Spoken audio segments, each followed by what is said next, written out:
വിശുദ്ധ പൗലോസ് റോമാക്കാർക്കെഴുതിയ ലേഖനം 11-ാം അധ്യായം. അവശിഷ്ട ഭാഗം. അതിനാൽ ഞാൻ ചോദിക്കുന്നു, ദൈവം തൻ്റെ ജനത്തെ പരിത്യജിച്ചുവോ? ഒരിക്കലുമില്ല. ഞാൻ തന്നെയും അബ്രാഹത്തിൻ്റെ സന്തതിയും ബെഞ്ചമിൻ ഗോത്രജനുമായ ഒരു ഇസ്രായേൽക്കാരനാണല്ലോ. ദൈവം മുൻകൂട്ടി അറിഞ്ഞ സ്വന്തം ജനത്തെ അവിടുന്ന് പരിത്യജിച്ചിട്ടില്ല. ഇസ്രായേലിനെതിരായി ദൈവത്തോട് എപ്രകാരമാണ് ഏലിയ വാദിക്കുന്നതെന്ന് അവനെപ്പറ്റി വിശുദ്ധ ഗ്രന്ഥം പറയുന്നത് നിങ്ങൾക്കറിയാമല്ലോ. കർത്താവേ, അങ്ങയുടെ പ്രവാചകരെ അവർ വധിച്ചു, അങ്ങയുടെ ബലിപീഠങ്ങൾ അവർ തകർത്തു. അവശേഷിക്കുന്നവൻ ഞാൻ മാത്രമാണ്. അവർ എൻ്റെ ജീവനെയും തേടുന്നു. എന്നാൽ ദൈവം അവനോട് മറുപടി പറഞ്ഞത് എന്താണെന്നോ? ബാലിൻ്റെ മുമ്പിൽ മുട്ടുകുത്താത്ത 7000 പേരെ എനിക്ക് വേണ്ടി ഞാൻ മാറ്റി നിർത്തിയിട്ടുണ്ട്. അപ്രകാരം തന്നെ കൃപയാൽ തിരഞ്ഞെടുക്കപ്പെട്ട ഒരു അവശിഷ്ട ഭാഗം ഈ കാലഘട്ടത്തിലുമുണ്ട്. അത് കൃപയിലാണെങ്കിൽ പ്രവൃത്തികളിൽ അധിഷ്ഠിതമല്ല. കൃപയാലല്ലെങ്കിൽ കൃപ ഒരിക്കലും കൃപ ആയിരിക്കുകയില്ല. അതുകൊണ്ടെന്ത്? ഇസ്രായേൽ അന്വേഷിച്ചത് അവർക്ക് ലഭിച്ചില്ല, തിരഞ്ഞെടുക്കപ്പെട്ടവർക്ക് അത് ലഭിച്ചു. മറ്റുള്ളവരുടെ ഹൃദയം കഠിനമായി പോയി. ഇങ്ങനെ എഴുതപ്പെട്ടിരിക്കുന്നു: ദൈവം അവർക്ക് നിദ്രാലസമായ ആത്മാവും കാഴ്ചയില്ലാത്ത കണ്ണുകളും കേൾവിയില്ലാത്ത ചെവികളുമാണ് ഇന്നേ വരെ നൽകിയത്. അതുപോലെ തന്നെ ദാവീദ് പറയുന്നു, അവരുടെ വിരുന്ന് അവർക്ക് കെണിയും കുരുക്കും ഇടർച്ചയും പ്രതികാരവുമായി തീരട്ടെ. അവരുടെ കണ്ണുകൾ കാഴ്ച നശിച്ച് ഇരുണ്ടു പോകട്ടെ. അവരുടെ നട്ടെല്ല് എപ്പോഴും വളഞ്ഞിരിക്കട്ടെ.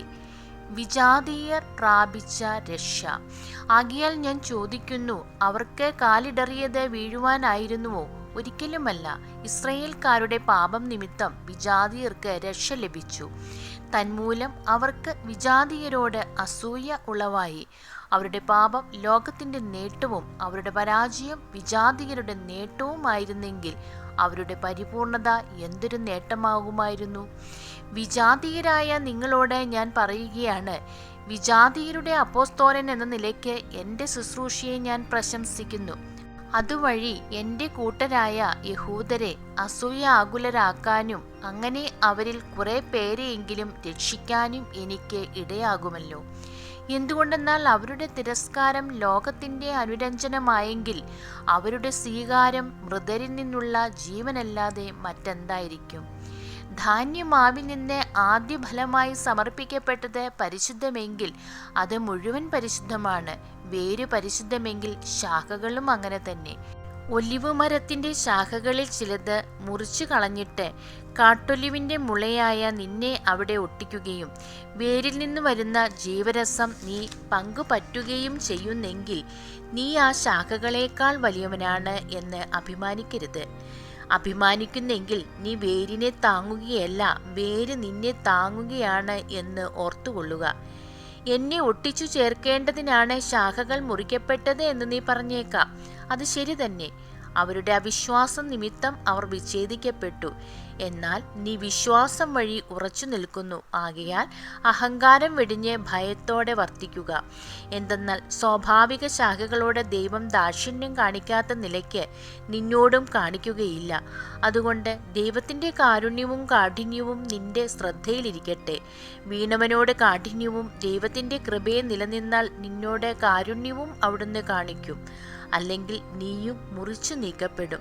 തങ്ങളുടെ അവിശ്വാസത്തിൽ തുടരാത്ത പക്ഷം അവരും ഒട്ടിച്ചു ചേർക്കപ്പെടും. അവരെ വീണ്ടും ഒട്ടിച്ചു ചേർക്കാൻ ദൈവത്തിന് കഴിയും. വനത്തിലെ ഒലിവ് മരത്തിൽ നിന്ന് നീ മുറിച്ചെടുക്കപ്പെട്ടു. കൃഷിസ്ഥലത്തെ നല്ല ഒലിവിന്മേൽ പ്രകൃതി സഹജമല്ലാത്ത വിധം ഒട്ടിക്കപ്പെടുകയും ചെയ്തു. അങ്ങനെയെങ്കിൽ ഈ സ്വാഭാവിക ശാഖകൾ അവയുടെ തായ്തണ്ടിൽ വീണ്ടും ഒട്ടിക്കപ്പെടുക എത്രയോ യുക്തം. ഇസ്രായേലിൻ്റെ പുനരുദ്ധാരണം. സഹോദരരെ, ജ്ഞാനികളാണെന്ന് അഹങ്കരിക്കാതിരിക്കേണ്ടതിന് നിങ്ങൾ ഈ രഹസ്യം മനസ്സിലാക്കിയിരിക്കണം. ഇസ്രായേലിൽ കുറെ പേർക്കു മാത്രമേ ഹൃദയകാഠിന്യമുണ്ടായിട്ടുള്ളൂ. അതും വിജാതീയർ പൂർണ്ണമായി സ്വീകരിക്കപ്പെടുന്നതുവരെ മാത്രം. അതിനുശേഷം ഇസ്രായേൽ മുഴുവൻ രക്ഷ പ്രാപിക്കും. എഴുതപ്പെട്ടിരിക്കുന്നതും അങ്ങനെ തന്നെ. സിയോനിൽ നിന്ന് വിമോചകൻ വരും. അവിടുന്ന് യാക്കോബിൽ നിന്ന് അധർമ്മം അകറ്റിക്കളയും.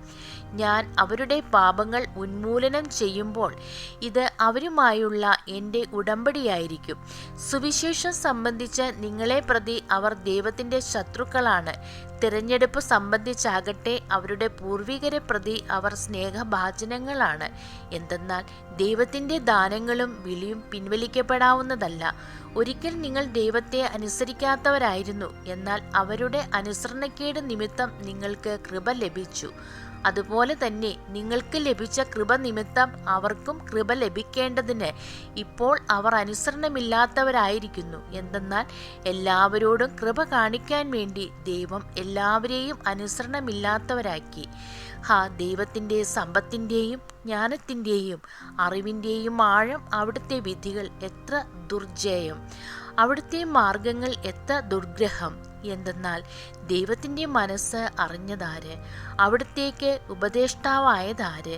തിരിച്ചു കിട്ടാനായി അവിടുത്തേക്ക് ദാനം കൊടുത്തവനാര്? എന്തെന്നാൽ എല്ലാം അവിടുന്നിൽ നിന്ന്, അവിടുന്ന് വഴി, അവിടുന്നിലേക്ക്, അവിടുത്തേക്ക് എന്നേക്കും മഹത്വമുണ്ടായിരിക്കട്ടെ. ആമേൻ. ദൈവമേ, സ്തുതി അങ്ങേക്ക് യോഗ്യമാകുന്നു.